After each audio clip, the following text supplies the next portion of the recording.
Deep within the earth, far from the light of the sun, in a silence so profound you can hear your own heartbeat, our ancestors left us a message. They descended into the cold, dangerous, and eternal night of the deep caves, and on the stone walls, they created a world. A world of thundering bison, elegant horses, and majestic mammoths, all frozen in time, waiting in the dark. For tens of thousands of years, these galleries of the ancient world lay hidden, their secrets locked away. When they were rediscovered, they were like a voice calling to us across an unimaginable gulf of time. These were not the clumsy doodles of a primitive mind. This was art. Powerful, sophisticated, and breathtakingly beautiful art, created by people who possessed a mind just as complex and creative as our own. But this art raises the most profound question of all. Why? Why would Ice Age hunters risk their lives to crawl through narrow, suffocating passages, to climb treacherous ledges, all to paint animals in the most inaccessible parts of a cave? This wasn't for decoration. The areas where they lived, near the cave mouths, are often bare. The art is almost always found in the deep, dark, sacred spaces. It was for something far more important. Today, we become detectives of the deep past. We will journey into the great painted caves of Lascaux, Chauvet, and Altamira, and we will examine the clues left behind to decode the secrets of this ancient art. We will explore the four major theories that attempt to answer that one great question: what did these incredible paintings truly mean? Our investigation begins with the oldest and most straightforward explanation. It's a theory born from a simple, practical idea: art for food's sake. Theory number one is called hunting magic. The logic is simple and powerful. In a world where your next meal is never guaranteed, where a successful hunt is the only thing standing between your family and starvation, you would use every tool at your disposal to gain an edge. This theory proposes that the paintings were a form of sympathetic magic. The act of creating the image of an animal was an act of capturing its spirit, of gaining power over it. By painting a bison on the wall, you were ensuring that a real bison would fall to your spears. It was a ritual, a prayer made not with words but with charcoal and ochre. The cave wall was an altar, and the painting was the ceremony. The evidence for this seems compelling at first glance. In many caves, we see animals depicted with lines or spear-like shapes sticking into their sides. At the famous Lascaux cave in France, in a deep, hard-to-reach chamber known as the Shaft of the Dead Man, there is a dramatic scene. A great bison, disemboweled by a spear, looms over a stick-figure man who appears to be dead or injured. Is this a depiction of a hunt gone wrong, or is it a ritualistic painting meant to magically weaken the mighty bison before the real hunt even began? This theory paints a picture of our ancestors as pragmatic people, using art as a supernatural tool to influence the physical world. The artist was a hunter, and their palette was part of their arsenal, as vital as their sharpest flint spear point. The act of painting itself would have been a powerful experience. Imagine a group of hunters gathered in the flickering torchlight, deep underground, their voices echoing off the stone walls as one of them paints the image of their prey. They would be chanting, dancing, perhaps even reenacting the hunt itself, ritually killing the painted animal to guarantee their success in the world above. It's a powerful and persuasive idea. It connects the art directly to the most important activity in their lives: survival. But as compelling as the hunting magic theory is, it doesn't explain everything.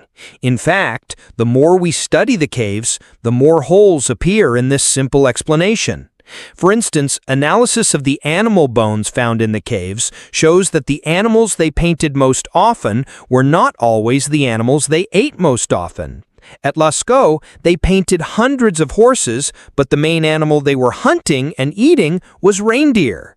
If the art was purely for hunting magic, why waste so much time and effort painting animals that weren't on the menu? And why are there so many other images that have nothing to do with hunting? The strange geometric signs, the dots, the lines, and most mysteriously, the hand stencils. These ghostly handprints, made by blowing pigment over a hand placed on the wall, feel deeply personal, like a signature left across 40,000 years. What do they have to do with hunting a mammoth? The biggest problem, however, remains the location. Why perform this vital hunting magic in the deepest, most dangerous, and acoustically resonant parts of the cave? Why not near the entrance, where it would be safe and convenient? There must be something more going on here, something deeper, more complex, and more spiritual. The secret of the caves is not just about the stomach, it's about the soul. The shortcomings of the hunting magic theory force us to look beyond the practical and into the realm of the mind. What if the caves were not just shelters, but sanctuaries? What if the art was not a tool for the body, but a gateway for the spirit? This brings us to our second, and perhaps most profound theory, shamanism and the spirit world. This theory proposes that the art was created by shamans, the spiritual guides and healers of the tribe. A shaman is a special individual believed to have the ability to travel to the spirit world, to communicate with animal spirits, and to bring back knowledge and power for their people. In this view, the caves themselves were sacred. They were not just holes in the ground, they were portals, liminal spaces that existed between the world of the living and the world of the spirits. The deep, dark, winding passages were a physical representation of the journey into the subconscious, into another reality. The environment itself would have been perfect for inducing altered states of consciousness. The absolute darkness, the strange echoes that distort sound, and in the deepest chambers even a lack of oxygen could all contribute to producing trance-like states, hallucinations, and visions. In this context, the art takes on a whole new meaning. The shaman was not just painting a picture of a bison, they were painting a vision from the spirit world. They were recording what they saw during their spiritual journey. The rock wall was not a blank canvas, it was a living membrane, a veil between our world and the next.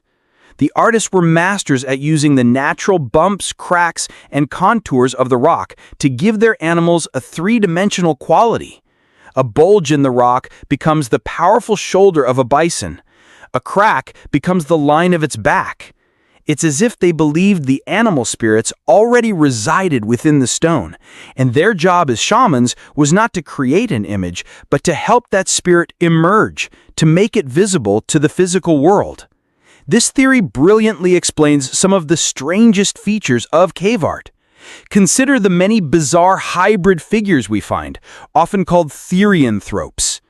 The sorcerer figure in the Trois Frères cave in France is a famous example. A creature with the body of a human, the antlers of a stag, the eyes of an owl, and the tail of a horse. This isn't a real creature. This is the image of a shaman in the midst of a spiritual transformation, taking on the attributes of powerful animal spirits. This theory also explains the placement of the art in the most acoustically resonant chambers.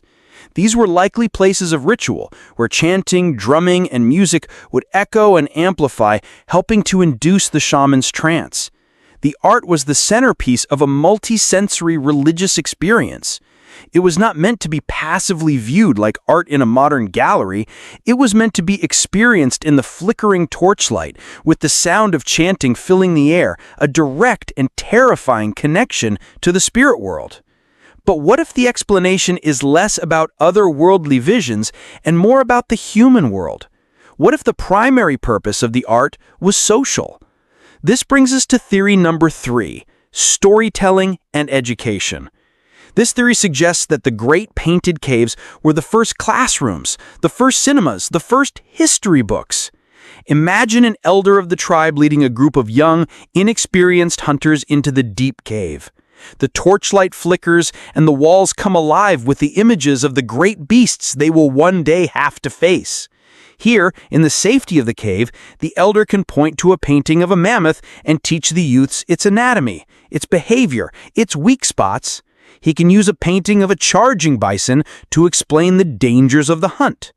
The incredible realism and anatomical accuracy of many of the paintings lend strong support to this idea. The artists who painted the horses in Chauvet Cave, for example, knew their subjects intimately. They captured the subtle details of the muzzle, the wildness in their eyes, the specific seasonal markings on their coats. This was knowledge vital for survival, being passed down through generations in a powerful visual format. Beyond just a hunter's field guide, the art could also be a form of storytelling. The grand panels with multiple animals interacting could be depicting specific events, a record of a legendary hunt, or a foundational myth of the tribe. The scene in the Lascaux shaft might not be magic, but a story.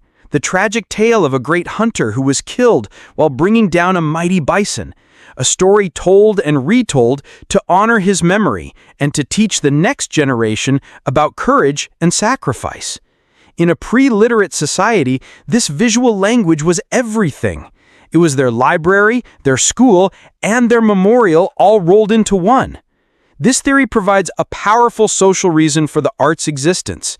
It was about creating a shared culture, a collective memory, and ensuring that the hard-won knowledge of survival was not lost. It explains the accuracy of the animals and gives a clear purpose to the art. However, it still doesn't fully account for the strangeness, the geometric symbols, the handprints, or why these classrooms had to be in the most perilous, hidden locations. The puzzle is still not complete. There is one more major piece to consider, one that is about identity and belonging. We've explored the art as a tool for magic, a vision of the spirit world, and a library of stories. Each theory holds a piece of the puzzle, but our fourth and final theory looks at the art from a wider perspective, not just what it meant to an individual, but what it meant to the group, to the clan, to the society. Theory number 4 suggests that the paintings were a form of territorial marking, a signpost, or a social record. Think of the Ice Age landscape not as an empty wilderness, but as a territory that was known, named, and inhabited by different groups of people. Certain locations, like these great painted caves, would have been incredibly important. They may have been sacred sites, meeting places where different clans would gather at specific times of the year for rituals, for trade, or for finding marriage partners. In this context, the art becomes a powerful symbol of identity. A clan might have a special connection to a particular animal, like the horse or the bison. By painting their clan's animal spirit on the wall of this important meeting place, they were making a statement. They were saying, "We were here. This is our place. This is who we are." The different styles of painting that we sometimes see in the same cave could represent different groups adding their mark over generations, creating a shared, multicultural space like a prehistoric social media wall where each group posted their identity for others to see. The hand stencils take on a powerful new meaning in this light. They are the most personal and direct signatures imaginable. It is an individual pressing their hand against the stone and leaving their mark, a permanent declaration of their existence. It's a way of saying, I, a person, stood here, in this sacred place, at this moment in time. It's a profound human impulse that we still see today. This theory suggests the art was part of the social glue that held these ancient societies together. It reinforced group identity, recorded lineage, and marked significant places on the cultural map of their world. It explains why some caves were used for tens of thousands of years, with new paintings being added alongside and sometimes on top of older ones. Each generation was adding its chapter to the long and evolving story of its people. So, after examining all of these theories, which one is correct? Was it hunting magic, shamanic visions, storytelling, or social marking? The most likely and perhaps most satisfying answer is that it was not one of these things. It was all of them. We shouldn't be looking for a single, one-size-fits-all explanation for a practice that spanned over 30,000 years and an entire continent. The meaning of the art was likely layered, complex, and changed from cave to cave and from one generation to the next. Imagine this scenario, a scenario that weaves all the threads together. A shaman, Theory 2, leads a group of young hunters deep into the sacred cave to perform a ritual to ensure the success of the upcoming bison hunt. Theory 1. During his trance, he sees a vision of a great bison spirit emerging from the rock, and he paints this vision onto the wall. The painting, created during this powerful ceremony, is then used for years afterward by the elders of the tribe to tell the story of this event and to teach the next generation the art of the hunt. Theory 3. And the very act of performing this ritual in this specific sacred cave reinforces the clan's identity and its spiritual connection to this land. Theory 4. Magic, religion, education, and identity, they are not mutually exclusive. They are all facets of the same profoundly human impulse, the desire to understand our world, to influence it, and to find our place within it. These paintings are not just pictures of animals, they are the fossilized evidence of the birth of the modern human mind. They show us a mind that is not just concerned with the next meal, but with the past, the future, with the spiritual, with the symbolic, with beauty, and with leaving a mark that says, "I was here, I mattered." It's a message that still echoes from the darkness, a connection across 400 centuries that reminds us of the shared humanity that binds us to these incredible ancient artists. This drive to leave a mark, to express who we are, is universal. So I ask you, if you were a prehistoric person, huddled in the torchlight deep inside a sacred cave, what would you paint on the wall to represent your life, your fears, your hopes, or your world? Describe it for us in the comments below. We would love to see what your inner cave artist would create. And if you enjoyed decoding these ancient secrets with us, please subscribe and ring the notification bell for more journeys into our shared past. Until next time, stay curious.